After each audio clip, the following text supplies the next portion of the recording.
Entonces, Pablo, ¿qué hace? Invita a los ancianos de la iglesia de Éfeso y les dice, yo recorrí 48, ustedes recorran, perdón, 32, ustedes recorran 48 kilómetros y vamos a confluir en un mismo lugar que se llama Mileto. Él les dice, vengan por favor, necesito conversar con ustedes. No había celular en ese tiempo, alguien tuvo que haber corrido y haberles dicho, vengan, o de alguna forma tuvieron que haberle dicho a los ancianos de Éfeso, vengan, ¿no? Y se encuentra con ellos en este lugar llamado Mileto, ¿no? La plática de Pablo con ellos revela un corazón pastoral. Y por eso yo me siento muy identificado con Pablo. Porque si usted me pregunta, hace unos días atrás me preguntaron, ¿cuál es tu don mayor? Yo creo que soy pastor. Y si vuelvo a nacer, creo que volvería a ser pastor. Amo lo que hago, amo ser pastor. Y yo veo las palabras de Pablo en este texto como las palabras de un pastor que ama a su congregación, que amaba a los efesios, que tenía un amor especial por ellos, ¿no? Vemos a un Pablo, a un hombre sincero, a un hombre imperfecto, porque Pablo no era perfecto, tenía muchas imperfecciones en su vida, ¿no? Pero con una pasión única en su alma, ¿no? Y vemos y podemos ver aquí claramente en estas palabras cómo él ministró por esos 3 años en la ciudad de Éfeso. Y de eso quiero hablarles hoy, ¿no? Yo le pido ahora sí que abra su Biblia en Hechos 20, Hechos capítulo 20, del 18 al 35, igual vamos a tenerlo en la pantalla, ¿no? Esta despedida de Pablo nos muestra 3 cosas importantes que son especiales para nuestra vida. Y creo que son especiales para esta iglesia, son especiales para mí como pastor. Yo quiero que usted preste mucha atención a estas cosas. Primero, él hace un repaso al pasado. Habla de 3 tiempos, habla del pasado, ¿no? ¿Qué hace Pablo? Pablo hace un énfasis en su fidelidad. Cómo él ha sido fiel, cómo él ha estado ahí con los efesios, ¿no? Y cómo él ministró durante todos esos 3 años. Luego habló del presente, ¿no? La segunda sección, ¿qué es lo que hace? Revela tanto el pasado, revela el futuro y revela cómo se siente él. Él abre su corazón a sus amigos. Cómo se siente con respecto a lo que viene por delante, ¿no? Y habla también en el futuro de los peligros que la iglesia tenía que enfrentar. Hoy solamente voy a hablar de 2. Este mensaje va a tener 2 partes, ¿no? Son difíciles las despedidas, parte 1, que hoy lo vamos a concluir, y la semana que viene vamos a hablar de son difíciles las despedidas, parte 2, donde vamos a hablar del futuro del mensaje de Pablo. Primero, hagamos un repaso al pasado. Miren lo que dice Pablo en los versículos 18 al 21. Dice, ustedes saben muy bien cómo me he portado desde el primer día que llegué a la provincia de Asia. Aunque he sufrido mucho por los problemas que me han causado algunos judíos, con toda humildad he cumplido con lo que el Señor Jesús me ha ordenado. Nunca he dejado de anunciarles a ustedes todas las cosas que les ayudarían a vivir mejor, ni de enseñarles en las calles y en las casas, en sus casas, a los judíos y a los que no son judíos, les he dicho que le pidan perdón a Dios y crean en nuestro Señor Jesucristo. ¿Qué veo yo en Pablo aquí? Pablo no era un hombre diplomático. Pablo no era un hombre que andaba con medias tintas. Pablo no era un hombre pasivo, ni alguien que primero tantea el camino a ver si puedo pasar, ¿no? ¿Qué hace Pablo? Desde el primer día se entregó sin reservas a la obra del Señor en Éfeso, ¿no? Porque él era un embajador, ¿no? Él no era un diplomático, él no era un político, él era un embajador, ¿no? ¿Cuál fue el motivo del ministerio de Pablo?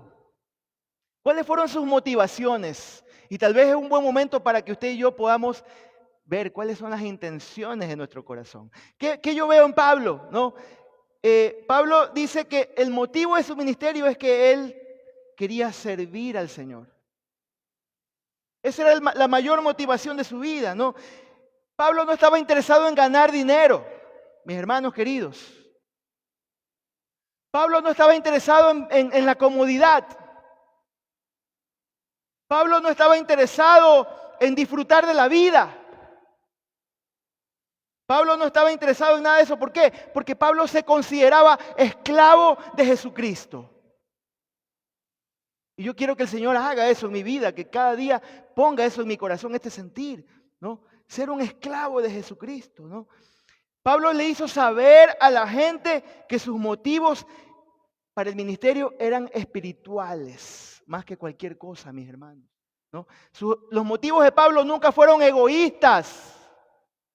Siempre tuvo una motivación espiritual. Miren lo que dice el texto en Hechos 20:34. Dice, ustedes bien saben que con mis propias manos he trabajado para conseguir todo lo que mis ayudantes y yo hemos necesitado para vivir.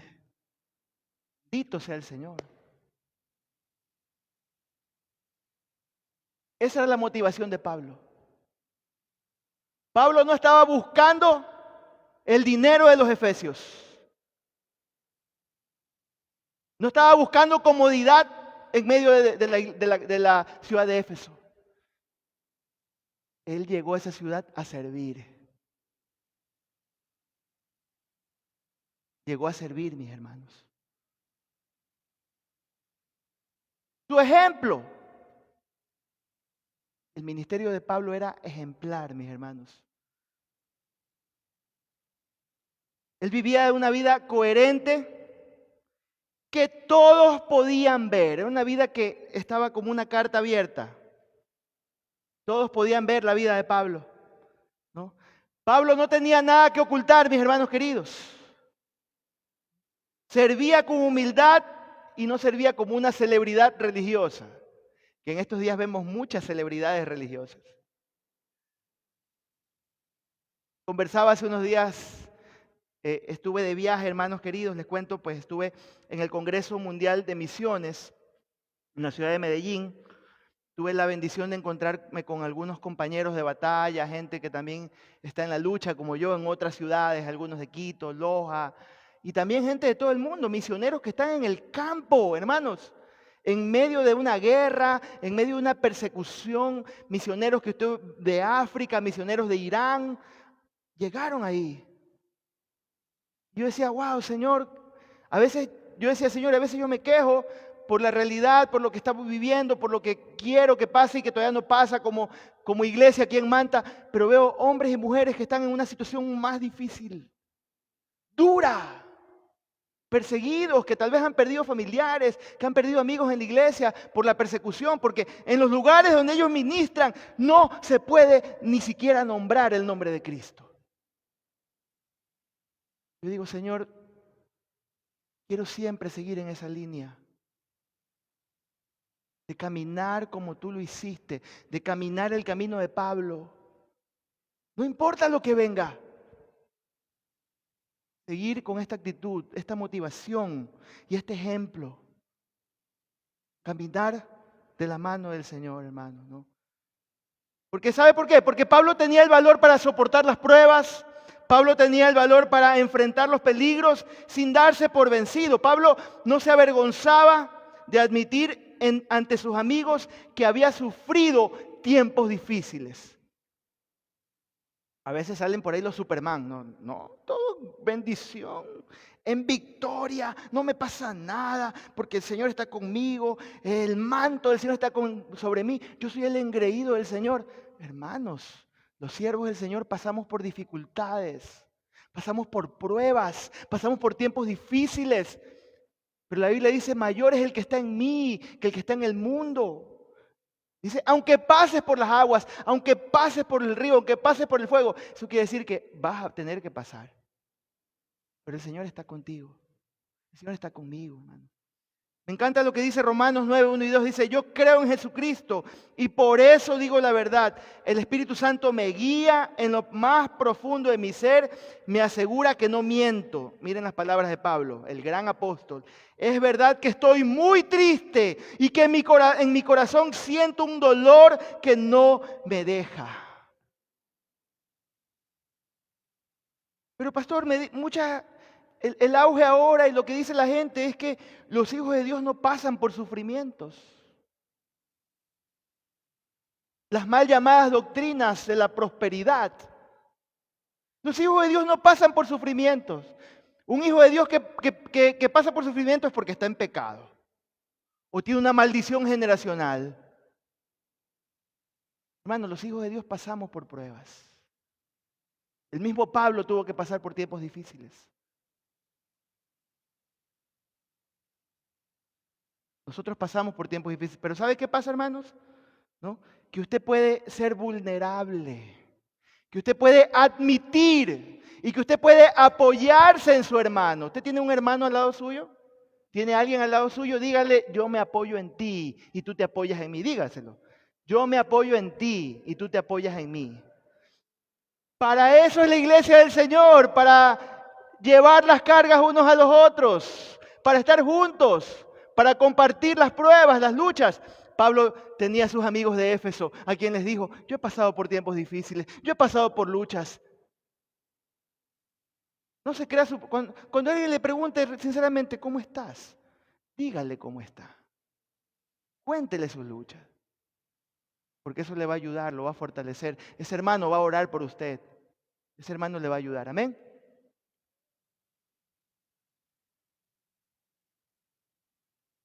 ¿Qué más vemos en el pasado del mensaje de Pablo? Vemos que hemos visto en primer lugar su motivo, hemos visto su ejemplo y número 3, hemos visto el mensaje de su ministerio. ¿No? Pablo era ampliamente conocido, mis hermanos, porque el mensaje que él anunciaba, él lo anunciaba públicamente. Él lo hablaba a todo el mundo, ¿no? Él lo hablaba en la iglesia o públicamente, pero también lo hablaba en las casas, donde habían las reuniones de iglesia de los hermanos, o células, o tal vez se llamaban iglesias de casa, ¿no? Él iba por todos lados y le decía a los pecadores que se arrepientan de sus pecados y creyeran en Jesucristo, ¿no? Hermano, este es el mensaje del Evangelio de la gracia de Dios, ¿no? Y es el único mensaje que puede salvar al pecador. Y era el mensaje que Pablo estaba predicando, hermanos. Usted y yo somos portadores del mensaje de la palabra. ¿Cuántos aquí hay que han nacido de nuevo? Levánteme la mano. Nacidos de nuevo, hijos de Dios. Si usted es un hijo de Dios y usted ha nacido de nuevo, usted es portador del mensaje de salvación. Eso quiere decir que usted tiene la responsabilidad de anunciar el mensaje, de compartir el mensaje, de transmitirlo donde sea, en su casa, en su barrio, en su colegio, en la universidad, donde sea. Hermano querido, si usted y yo anunciáramos el mensaje como debe ser, con responsabilidad, en las iglesias no habría abasto para las personas. Las iglesias estuvieran llenas de gente. No habría lugar. Pero como no lo estamos haciendo como debe ser, entonces siempre estamos, hay que hacer un evento, hay que hacer un show, hay que traer a un cantante, hay que hacerlo acá para atraer más gente. Cuando el evangelio, hermano, que usted porta en su vida, debe ser su estilo de vida, su conversación natural, su conversación normal con todo el mundo, mi hermano. No debe ser algo como que voy a hacer un evento especial, o vamos a hacer un taller de evangelismo, vamos a hacerlo acá. Esto debe ser a diario, mis hermanos. Pablo lo vivía así. Pablo era un hombre que siempre, donde sea, él no perdía tiempo, él siempre estaba compartiendo el evangelio a todo el mundo, a toda persona, ¿no? Es más, Pablo dice lo siguiente, hermanos, que él no había retenido nada que fuera beneficioso para ellos. ¿Qué es lo que hizo Pablo? Les declaró todo el consejo de Dios. Les enseñó todo el consejo de Dios, ¿no? Hermano querido, el mensaje del evangelio no puedes retenerlo. Debe predicar todo tipo de doctrina, toda la doctrina de Dios, todo el consejo de Dios, hermanos, ¿no? Se debe predicar las doctrinas, los deberes, los privilegios, las responsabilidades de la vida cristiana. Todo debe ser predicado, no ciertas cosas. Todo debe ser predicado, ¿no? Y Pablo en su predicación, él no hacía concesiones. Él no escogía qué predicar y qué no. Él predicaba el evangelio completo. Enseñaba todo el consejo de Dios. Pero ¿sabe qué es lo que me gustaba de Pablo? Lo que me gusta de Pablo, que mantenía el equilibrio, ¿no? Él era equilibrado en su enseñanza. Él era equilibrado, hermano, en lo que él enseñaba, ¿no? Pablo mantenía el equilibrio en su congregación porque él también testificaba a judíos y a griegos. Así dice el texto, ¿no? Usted y yo, hermanos, somos llamados a impartir el mensaje de esa manera. Compartir el mensaje de esa manera. Completo, equilibrado, sin caer en fanatismos, sin caer en excesos, pero sí la integridad, sí el perdón, sí la vida de santidad. Eso siempre se debe predicar, mis hermanos. Desafortunadamente hoy en día hay muchos excesos. Se caen muchos excesos. Nosotros somos una iglesia, para que usted lo sepa, somos una iglesia que pertenecemos al Concilio de las Asambleas de Dios del Ecuador. Nosotros creemos en la obra, en la manifestación del Espíritu Santo. Nosotros creemos en el bautismo del Espíritu Santo y permitimos que la gente hable en otras lenguas como don del Espíritu Santo para la vida del ser humano. Hay lenguas que se llaman devocionales, que Dios nos las da ¿para qué? Como dice Pablo, cuando uno habla en lengua se edifica a sí mismo, ¿no? Si Dios te ha llamado o te ha dado ese don, desarróllalo de manera devocional. Si Dios te ha dado un don profético y hablas en otras lenguas, otra persona puede interpretar. Así que nosotros damos lugar a la obra del Espíritu Santo, mis hermanos. Somos una iglesia que damos lugar a esto. Así que no tenga temor. De hecho, estamos pensando motivar y empezar a mover un poquito más este tema con respecto a la obra del Espíritu Santo aquí en nuestra iglesia. Porque, ¿sabe qué es lo que hace el Señor? Dice, yo les voy a dar poder para que sean testigos. Si no tienes el poder del Espíritu Santo, entonces no vas a ser testigo. Por eso tal vez no estás testificando. Porque tal vez no está el poder del Espíritu Santo en tu vida. Y Pablo lo tenía. Y Pablo cada vez que iba a una ciudad con sus colaboradores, ponía las manos sobre la gente. ¿Y qué pasaba? Recuérdeme, lo hemos venido hablando. ¿Qué pasaba? Eran bautizados en el Espíritu Santo. Y dice que hablaban en otras lenguas, mis hermanos.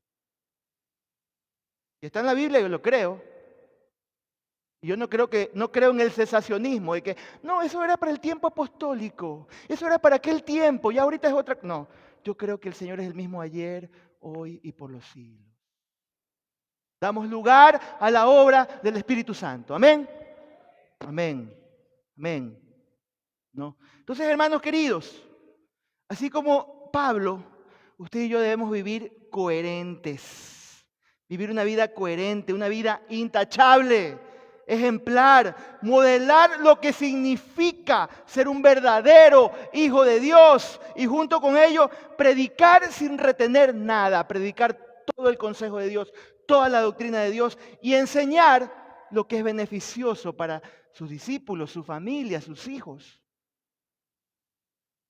¿Quiénes aquí solamente dicen, yo soy el único cristiano en mi casa? Levánteme la mano. ¿Cuántos dicen, yo soy el único creyente en mi casa? Solamente Jan, ¿alguien más? Acá también mi hermana María. Hermanos queridos, usted y yo somos llamados a predicar todo el consejo de Dios. Tanto el que conoce como el que no conoce. Amén. Entonces, esto es lo que Pablo dice del pasado. Ustedes saben cómo yo me he comportado. Y les habla de todo esto. Ahora vamos a hablar un poquito del presente. Versículos 22 al 27. Dice, ahora dice, mire, esta palabra ahora quiere decir, ya les hablé del pasado, ahora, ¿no? Dice, debo ir a Jerusalén, pues el Espíritu Santo me lo ordena. No sé lo que me va a pasar allá. A donde quiera que voy, el Espíritu Santo me dice que en Jerusalén van a meterme a la cárcel y que van a maltratarme mucho. No me preocupa si tengo que morir. Lo que sí quiero es tener la satisfacción de haber anunciado la noticia del amor de Dios, como me lo ordenó el Señor Jesús. Estoy seguro de que no volverá a verme ninguno de ustedes, a los que he anunciado el mensaje del reino de Dios. Por eso quiero decirles que no me siento responsable por ninguno de ustedes, pues ya les he anunciado los planes de Dios, no les he ocultado nada. Hermanos, Pablo les está hablando de corazón aquí a los hermanos. Me encanta, por un lado, la ternura que él maneja, pero también la firmeza que él tiene en su corazón. Qué hermoso sería si usted y yo podamos manejar este equilibrio en nuestra vida, ¿no? Ternura y firmeza. A veces somos demasiado tiernos y sobadores. Yo he caído en yo por general tiendo a ser muy complaciente con la gente, pero cuando me enojo también tiendo a ser a veces muy visceral. Digo, Señor, ayúdame a mantener ese equilibrio sano en mi vida, ¿no? Como lo manejó Pablo, como lo maneja Pablo, hermanos, ¿no? Y le dice a sus amigos cómo se siente, abre su corazón. No les voy a negar que muchas veces yo he manejado esto, ¿no? Me he mostrado vulnerable, amigable y he contado mis cosas. A veces me ha ido muy bien porque he tenido personas que me han levantado, me han ayudado, pero otras veces he tenido personas que no lo han hecho, que más bien han sido sapos y han dicho más de lo que tienen que decir cuando yo he compartido algo en confidencialidad. No sé si a usted le ha pasado. A mí me ha pasado muchas veces. Entonces tenemos que tener cuidado, ¿no? Con quiénes, a quiénes, cómo, cuándo compartimos, ¿no? Y abrimos nuestro corazón. Pablo dice, yo me siento así porque de aquí en adelante yo ya afirmé mi rostro porque voy camino a Jerusalén. Y es seguro, dice, que me van a encarcelar. Es más que seguro que voy a pasar por tribulaciones. Es más que seguro que voy a pasar por pruebas. Y sé ¿y por qué tengo que ir a Jerusalén? Porque estoy llamado por el Señor a hacerlo. Soy esclavo de Él y voy así a Jerusalén, agarrado de Él. Él me está llevando allá, porque Él quiere que yo testifique en Jerusalén, pero que de ahí a Roma, a Roma. Es mi destino final, Roma. Delante del emperador, delante de las autoridades. Y le dice, yo me siento así con esto. Sé cuál es mi destino, pero tengo miedo. Me da miedo. Es terrible lo que tengo que hacer, pero tengo que hacerlo. Estoy ligado en espíritu para ir a Jerusalén. Y sabe que hay peligros y que hay posible muerte lo que le espera allá, ¿no? Yo no sé si alguna vez usted se ha sentido así. Usted tiene un pálpito en su corazón. ¿Ah? Usted siente una angustia porque sabe que algo va a pasar. Sabe que vienen tiempos difíciles a su vida o a la vida de alguien. Es feo, ¿no? Porque tú sientes como que se te va el aire y tú quieres respirar profundo, pero hay algo que está ahí, ¿no? Y el Espíritu Santo le estaba avisando a Pablo, le estaba diciendo, ¿no? Ciudad tras ciudad, ¿no? ¿No? Y mire, un hombre de menos calibre que Pablo, un hombre sin carácter, ¿qué hubiera hecho? Sabe que hay peligro en Jerusalén, que viene persecución, que viene cárcel. ¿Qué hubiera hecho un hombre de menos calibre, hermanos? Hubiera buscado la manera de escapar. Me voy. Las cosas se pusieron difíciles aquí. Todo está duro aquí. Me voy. No quiero seguir aquí. Pero cuando tú sabes a lo que Dios te ha llamado a hacer y tienes pasión por el Señor, no importa lo que venga. No importan las pruebas que vengan, no importan las situaciones difíciles. Tú sabes que estás en la voluntad de Dios. Y Pablo lo entendía claramente. Aunque vienen los problemas, situaciones difíciles, cárceles, yo voy ligado a Jerusalén. Es lo que Dios me ha llamado a hacer, ¿no? Pablo estaba demasiado aferrado a su llamamiento y devoción a Jesucristo como para buscar alguna salida fácil. Él estaba tan ligado al Señor, ¿no? Y no importaban las pruebas, no importaban las cosas difíciles, ¿no? Él no iba a abandonar, él no abandonó la carrera, ¿no? Y yo espero que usted no abandone su carrera cristiana, mi hermano. Yo espero que usted tal vez está pasando por un tiempo difícil, una situación dolorosa. Y usted dice, no, ya no voy a seguir con esto. Hay gente que me ha venido a decir, pastor, cuando yo me meto más con Dios, ahí es cuando me vienen las pruebas, los tiempos difíciles. Ya no voy a ser tan fogoso en las cosas del Señor. Por favor. Usted y yo tenemos que siempre estar aferrados al Señor.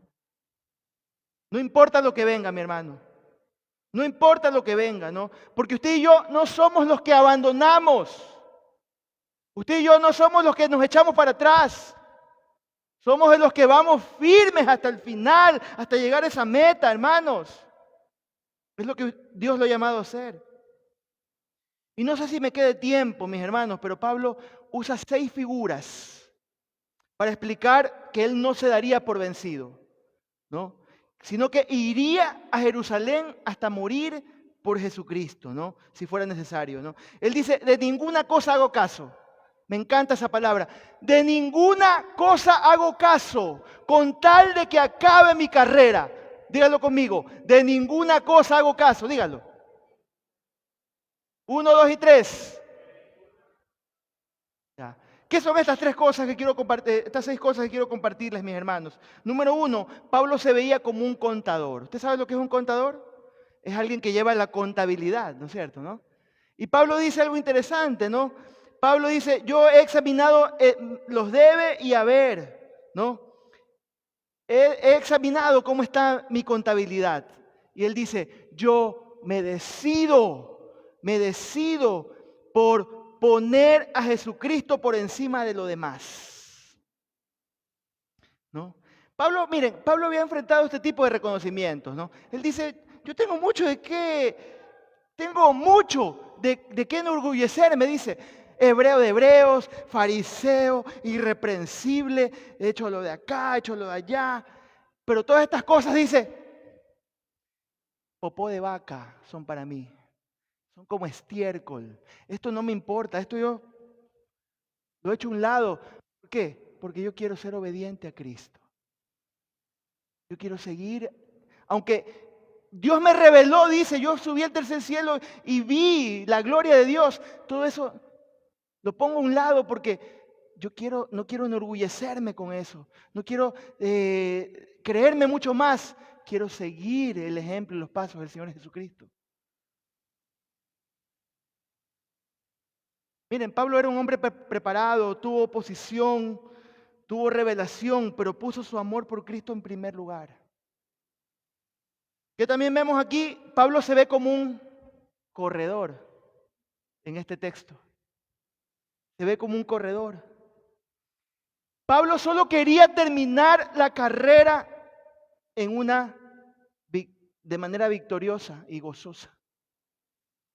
Mire lo que dice el texto en Filipenses 3 y 14. Dice, no, amados hermanos, no lo he logrado, pero me concentro únicamente en esto. Olvido el pasado y fijo la mirada en lo que tengo por delante y así avanzo hasta llegar al final de la carrera para recibir el premio celestial al cual Dios nos llama por medio de Cristo Jesús. Hermano, esta es la clave para perseverar. Esta es la clave para llegar a nuestra carrera como hijo de Dios. Como un corredor, olvide el pasado. Cuando un corredor va corriendo, no es que está mirando así, no es que va así. No puede ir así porque se va a pegar, se va a dar en el hocico, dicen por ahí. Perdón la expresión. Se va a dar en la boca. Tiene que mirar adelante. Como corredor usted tiene que mirar adelante. ¿Y sabe por qué tiene que mirar adelante? Porque usted tiene que visualizar la meta. Usted no puede estar acá rato mirando atrás, porque eso lo va a distraer. Usted tiene que mirar al frente, y visualizar la meta. ¿Cuál es la meta? Jesucristo, mis hermanos. Jesucristo. Allá, porque hay una corona de vida esperando por usted y por mí. ¿Cuántos dicen amén? Hay una corona que está esperando por usted. Tiene que visualizar la meta y llegar. En tercer lugar, Pablo usa el cuadro de un mayordomo, ¿no? Porque su ministerio era algo que había recibido del Señor, hermanos. Él dice, yo me considero no un dueño, me considero un mayordomo. Mire, algo interesante del mayordomo, hermano, escúcheme. Es dueño de poco o nada, pero tiene todo en su poder. Lo repito, un mayordomo es dueño de poco o nada, pero se le ha encomendado todo en sus manos. Y ese es usted. Usted es un mayordomo, es una mayordomo. El único propósito suyo, así como Pablo, es servir a su amo y agradarle, ¿no? Dice Pablo en Corintios 4:2, ahora bien, se requiere de los administradores o mayordomos que cada uno sea hallado fiel, ¿no? ¿Por qué? Porque algún día ese mayordomo, ¿qué tiene que hacer? Tiene que rendir cuentas. Algún día el Señor le va a pedir cuentas de todo a usted. Todo. Su cuerpo, su vida espiritual, su tiempo, sus recursos, su familia, de todo le va a pedir cuentas a usted. Entonces usted y yo tenemos que ser personas que estemos listos para rendir. Yo le pregunto, cuando el Señor le pida cuentas por todo lo que le ha dado, ¿usted estará listo? Número 4, el cuadro de un testigo, ¿no? Dice Pablo en Hechos 20:24, dar testimonio del Evangelio de la gracia de Dios, ¿no? ¿Qué nos recuerda esto, hermano? Que como testigos, usted y yo tenemos que tener solemnidad para dar testimonio. Y esa es la palabra, esa es la idea de la palabra, ¿no? Manejar la solemnidad y la seriedad del mensaje que compartimos, hermano. Hermano, nosotros tenemos que proclamar a otros el Evangelio porque esto es cuestión de vida o muerte. Hay mucha gente muriendo, hay mucha gente yéndose al infierno. Y tú y yo tenemos que ser testigos fieles, tanto por la vida que vivimos, también como por el mensaje que predicamos. Número 5, ya voy terminando. Pablo también nos muestra el cuadro de un heraldo. ¿Usted sabe lo que es un heraldo? ¿Alguien sabe lo que es un heraldo? La palabra aquí, aquí la palabra original es predicar, pero que quiere decir declarar un mensaje como heraldo del rey, un mensajero del rey. Ese es el cuadro que nos muestra Pablo aquí. Ahora, ¿cuál es la diferencia entre un testigo y un heraldo? ¿Usted sabe? ¿Ah?